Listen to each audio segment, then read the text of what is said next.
मैं telecom policy आई थी 1999 में।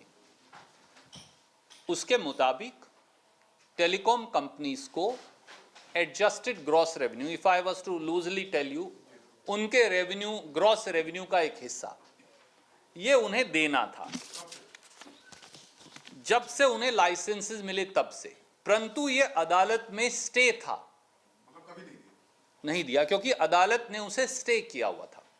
It was pending litigation in the courts और ये ओरिजिनली 15% पे फिक्स हुआ था।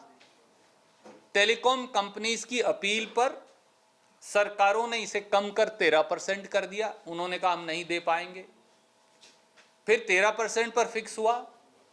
फिर टेलीकॉम कंपनीज ने कहा कि हम ये भी नहीं दे पाएंगे, तो इसे घटाकर 8% कर दिया। तो अब उन्हें ओरिजिनल से 15% नहीं 8% देना था। पर यह मामला लिटिगेशन में था और इस लिटिगेशन का पटाक्षेप जब हुआ, वो तिथि मैंने आपको दी है, वो तिथि है 24 अक्टूबर 2019 और उन्होंने कहा कि यह 30 दिन में भरवा लिया जाए और बाकी की कहानी मैंने आपको बता दी। सर, एक सवाल था कि ये जो टैरिफ उन्होंने 50% बढ़ा दिया, तो इसमें ट्राई का कोई रोल रहा ही नहीं क्या, या ट्राई को बिल्कुल इग्नोर कर दिया गया? ट्राई कौन है? Telecom regulatory authority of India, telecommunication department की एक्सटेंशन है। मैं आपसे जब जब बिजली का रेट बढ़ता है, पानी का रेट बढ़ता है, बस का भाड़ा बढ़ता है, क्या वो ये कह सकते हैं सरकार के भैया ये मेरी जिम्मेवारी नहीं है? बिजली का रेट हो, पानी का रेट हो, बस का भाड़ा हो या फिर टेलीफोन का रेट हो, टेलीकॉम पॉलिसी 1999 अगर आप निकाल कर पढ़ेंगे तो उसमें लिखा है कि उसका लक्ष्य ही रेट्स को कम करना है आम जनमानस के लिए। पर कल अगर वो 500 गुना या 40 गुना या 50 गुना रेट बढ़ाएंगे तो क्या प्रधानमंत्री चुप बैठे रहेंगे? सरकार की कोई जवाबदेही नहीं है? क्या गवर्नमेंट इंटरवीन नहीं कर सकती?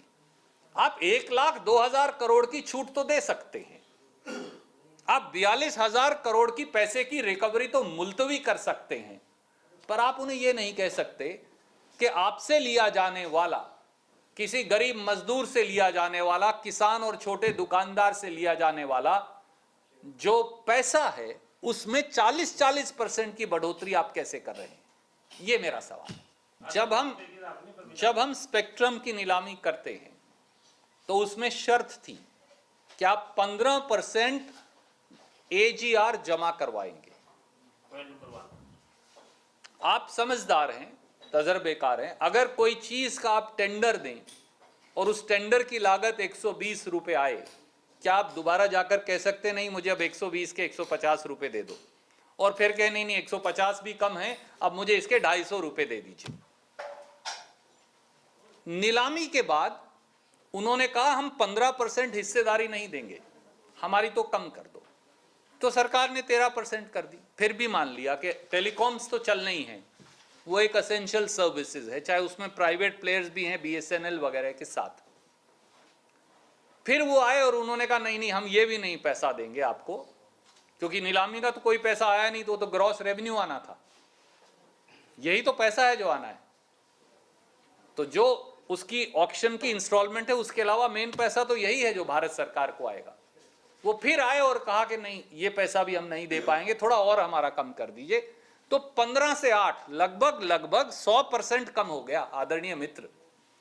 तो आप जब उनकी 100% पैसे की रिकवरी छोड़ रहे हैं तो आपका टेलीकॉम के रेट्स निर्धारित क्यों नहीं कर रहे, या आप उसमें इंटरवीन करके क्यों नहीं कह रहे कि आप आम जनमानस से, जो जिसके पास है ही 100-200 रुपया महीने में टेलीफोन पे खर्चने के लिए, मजदूर के पास 100 रुपया 200 रुपया से ज्यादा नहीं है, इसीलिए एवरेज रेवेन्यू ही 66 रुपया है, कि भैया आप उसकी 40% बढ़ाकर उससे 1,60,000 करोड़ रुपया कैसे लूटवा रहे हैं? एक तरफ उन्हें 42,000 करोड़ की छूट दे रहे हैं, एक तरफ 1,02,000 करोड़ की छूट दे रहे हैं, और एक तरफ 1,60,000 रिकवरी की भी छूट दे रहे हैं। ये बड़ा खूबसूरत न्यू इंडिया का न्यू मॉडल है। ये प्रयोग है या संयोग है? ये है सवाल।